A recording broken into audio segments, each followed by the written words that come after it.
మనకి ఇంగ్లాండ్ సిరీస్లో ఆల్రెడీ మనకి 4 టెస్ట్ మ్యాచ్లు కంప్లీట్ అయింది కదా. సో దీంట్లో చూసుకుంటే మరి 2-1తో ఇంగ్లాండ్ లీడ్లో ఉంది.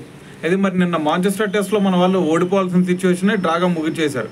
అయితే ఇదంతా పక్కన పెడితే మనకి ఇటువంటి సిచ్యువేషన్ రావడానికి అంటే మనం ఒక రకంగా చెప్పాలి అంటే మన వాళ్ళు ఈ సిరీస్లో ముందంజలో ఉండాల్సింది.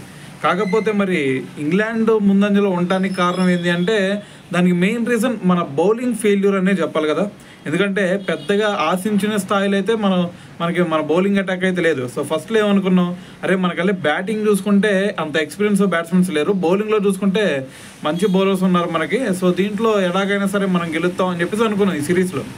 కానీ దాని తర్వాత మరి సిరీస్ స్టార్ట్ అయిన తర్వాత చూసుకుంటే క్వైట్ ఆపోజిట్గా జరిగింది. ఇది బ్యాటింగ్ ఫెయిల్యూర్ కనిపించింది. బ్యాటింగ్లో చూసుకుంటే ఎక్సలెంట్ పర్ఫార్మెన్స్ ఇచ్చారు, బౌలింగ్లో చూసుకుంటే అంతగా ఆకట్టుకుందో లేదు. మరి ఇటువంటి సిచ్యువేషన్లో మనకి బీసీసీఐ కూడా మరి ఇప్పుడు బౌలింగ్ కోచ్ మీద అసిస్టెంట్ కోచ్ మీద వీళ్ళిద్దరి మీద కూడా మరి కొంచెం ఆగ్రహంగా ఉన్నట్టు తెలుస్తూ ఉందన్నమాట. అయితే మరి ఇక్కడ బౌలింగ్ కోచ్ అయిన మార్నింగ్ మీద ఈ సిరీస్ కంప్లీట్ అయిన తర్వాత కొంచెం వేడిపడే ఛాన్స్ ఉంది అని చెప్పేసి న్యూస్ వస్తూ ఉంది. సో దాని తర్వాత డస్కటే కూడా మరి అంత మంచిగా అయితే సేవలు అందించలేకపోయాడు ఈ సిరీస్లో. సో అందుకని చెప్పేసి వీళ్ళిద్దరి మీద కొంచెం వేడిపడే ఛాన్స్ ఉందంట. దాని తర్వాత అజిత్ అగర్కర్, సో మరి అతను ఈ టీంతోనే ట్రావెల్ అవుతూ ఉన్నాడు.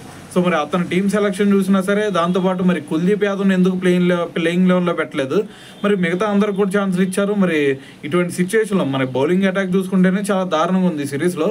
మరి ఇటువంటి పరిస్థితుల్లో మీరు కుల్దీప్ యాదవ్ని ఎందుకు ప్లేయింగ్ లెవెల్లో ఉంచలేదని చెప్పేసి బీసీఐ కూడా కొంచెం ఆగ్రహం వ్యక్తం చేస్తూ ఉందని అంటారు.